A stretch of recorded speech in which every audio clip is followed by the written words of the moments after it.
Ny tena mitondry voalohany moa zany dia le tokony nanatrika ny fihaonana ino moa zany fihaonana tampony sommet ny ACP amin'ny 28 zao any Malabo fa noho ny mahazava-dehibe ny 7 mars eto Madagasikara dia tsy afaka hiandry an'izay ihany ny tena koa dia nangataka fihaonana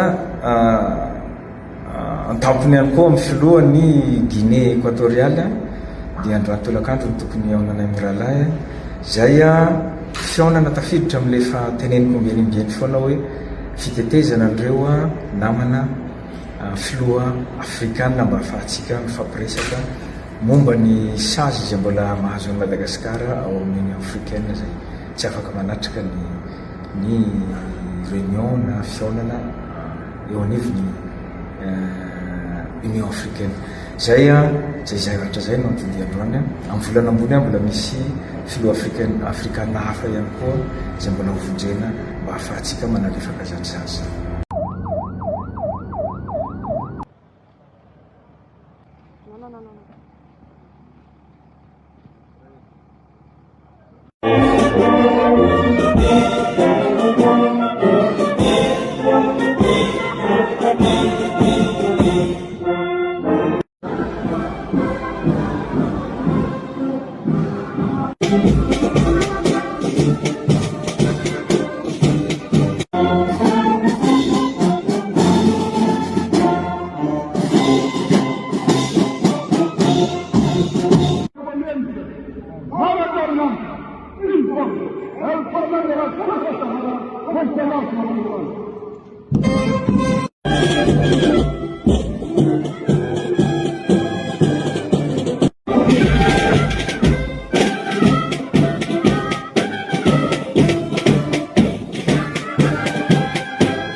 Andriamatoa Teodoro Obiang Basogo, filohan'ny Republikan'ny Guinée équatoriale rahalahyko, tompoko lahy sy tompoko vavy. Voninahitra sy tombotsoa ho ahy androany ny nanitsaka ny tanin'ny Republikan'ny Guinée équatoriale. Tany feno hazavana sy harena ary fahavononana. Voalohany indrindra mamelahy ianareo ny anevo amin'ny anarako manokana sy amin'ny anaran'ny vahoaka malagasy ny fisaorana feno no ny fandraisana mendrika sy ny fampiatranona naseho tamiko sy ny délégationna niaraka tamiko hatramin'ny nahatondravana. Ity fandraisana feno fitiavana ity dia maneho ny toetsaina izay irin'ny Madagasikara hitondrana ny fifandraisany amin'ny Guinée équatoriale. Fanoloran-tena amin'ny fananganana fiaraha-miasa mivaingana sy mahasoa ny roa tonta, mifototra amin'ny fifampitokisana, ny fifanajana ary ny finamana maharitra. Madagasikara sy Guinée équatoriale dia mizara mihoatra lavitra noho ny kontinanta afrikanina, samy firenena voafefin'ny rano isika Ianareo dia voafefin'ny Atlantika, izahay kosa dia amin'ny ranomasombe Indiana. Ary izany fitoviana izany no anisan'ny kofehy volamena izay mampiray ny firahalahintsika ary fototry ny fanamafisana ny fifandraisana. Amin'ny maha-mpikambana antsika ao amin'ny vondrona Afrikanina sy ny fianakaviam-be iraisam-pirenena dia manana andraikitra isika sy fahafahana mba hanehoana fa ny fiaraha-miasa amin'ny tatsimo dia tsy nofinofy fotsiny fa tena azontsika tanterahina tsikelikely isaky ny sehatra. Andriamatoa filoha ry rahalahy malala, tsy sakana ny elanelana ara-geografika izay misy eo amintsika fa fanasana ananganana tetezana manelanelana ny ranomasombe roa, lalatsara miavaka ho an'ny fiaraha-miasa ho an'ny fampandrosoana iombonana. Ao anatin'izany toetsaina izany indrindra no iriko hiraisana no avin'ny fiaraha-miasa eo amin'ny firenentsika rotonta eo amin'ny sehatry ny varotra sy ny toekarena dia mahazo tombony betsaka i Madagasikara sy Guinea Equatorialy amin'ny fanamafisana ny fifandraisana. Mifameno tokoa ny toekarenantsika. Raha manana tanjaka ny iray dia afaka mahita fiaraha-miasa azo antoka ny iray. Maniry izahay ny karoka fomba fiasa mivaingana hanamorana ny varotra, hamporisika ny fampiasam-bola tsy miankina, ary vonona ametraka ny fepetra isian'ny fiaraha-miasa ara-toekarena maharitra izay mahasoa ny orinasantsika sy ny vahoakantsika. Eo amin'ny sehatry ny jono dia samy mireharea amin'ny morontsiraka tena mamokatra ny firenentsika rotonta. Manome fahafahana tena izy ny fiaraha-miasa amin'ny jono na amin'ny fitantanana maharitra ny harenantsika na amin'ny fampandrosoana ny indostria ny fanodinana. Mikasa ny zara ny fahaiza manaotsika izahay mba hampirindra ny fomba ampanao. Eo amin'ny lafin'ny fizahantany dia manana harena voajanahary sy kolotsaina izay mbola tsy ampy fampiroboroboana eo amin'ny sehatra iraisam-pirenena ny firenentsika. Madagasikara manana ny zava-mananaina tsy manam-paharoa eto an-tany, ary Guinea Equatorialy kosa miaraka amin'ny tontolo maitso mavana sy ny lova ara-kolotsaina mavitrika dia manana ny zava-drehetra mba hahasarika ny mpitsidika. Ny fiaraha-miasa eo amin'ny sehatry ny fizahantany amin'ny fampiraisana ny traikefantsika, ny fandahara-potoanantsika sy ny fahaiza manaotsika amin'ity sehatra ity dia mety hahasoa ny firenena rotonta ary ametraka ny Afrika eo amin'ny toerana voalohany indrindra. Farany ny fikasana ny hampifandray ny Atlantika amin'ny ranomasombe Indiana amin'ny alalan'ny fiaraha-miasa stratejika eo amin'ny fanjakana rotonta dia viana izay tena akaikin'ny foko. Ny fanamafisana ny fifandraisantsika dia hanampy antsika amin'ny fananganana tampajotra Afrikanina, miorina amin'ny firaisan-kina sy ny fifanakalozana izay mihoatra ny sistany sy ny halavirantsika. Ity fifandraisan'ny faritra Atlantika Indiana ity izay eseho ny fiaraha-miasantsika dia mety ho lasa modelin'ny fampiraisana ao Afrika, hampitambatra bebe kokoa ny kontinanta, hampatanjaka azy ary hanome hery azy eo amin'ny sehatra iraisam-pirenena.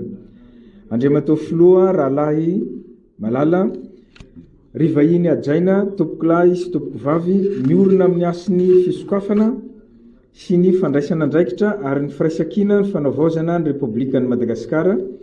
Ireo soatoavina ireo ihany no mitarika antsika amin'ny fifandraisantsika iraisam-pirenena. Resy lahatra izahay fa tsy safidy fotsiny fiaraha-miasa tatsimo fa tena ilaina izany.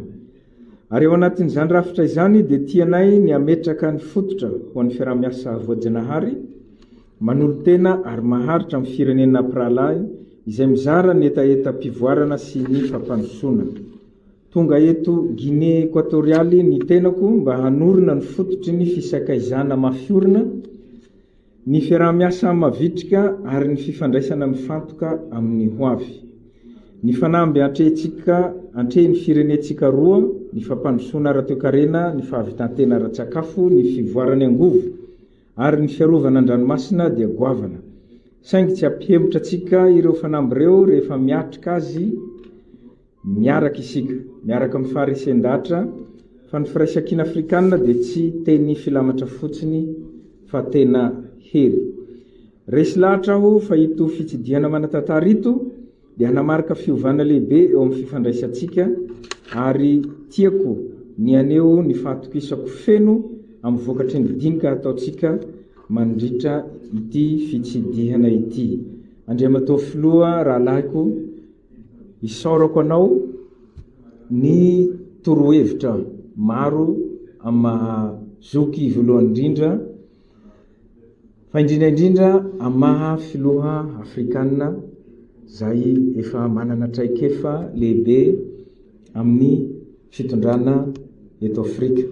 Maro ny fanakalozana teo araka n'izay efa voalazany ka horaisinay reny torohevitra reny Andriamatao filoha, horaisinay hanamafisana ny fifandraisantsika, horaisinay koa mba hitondrana vahaolana maharitra ho an'i Madagasikara amin'izao fotoana sarotra zay andalovanay izao.